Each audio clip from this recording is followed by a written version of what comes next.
আসসালামু আলাইকুম। যারা বেলেট ধার দিতে পারেন না, আজকে আপনাদের বেলেট ধার করে দেখাবো।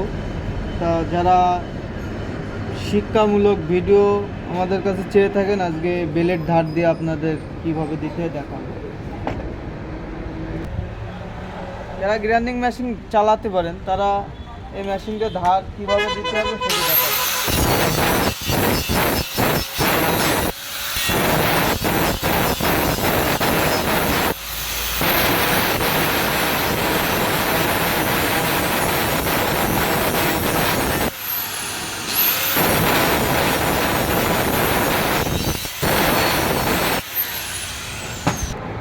আপনারা দেখতে পারলেন একেবারে মাথাটা বেলেটের মতন ধার রাখতে হবে।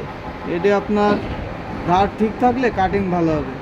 তাই এরকম ভিডিও আপনাদের মাঝে যাতে নিয়ে আসতে পারি, আমাদের জন্য দোয়া করবেন। আমরা আপনাদের আরও শিক্ষামূলক ভিডিও দেব। আসসালামু আলাইকুম। রাশেদ ইঞ্জিনিয়ারিংকে সবাই সাবস্ক্রাইব এবং ফলো করে রাখুন।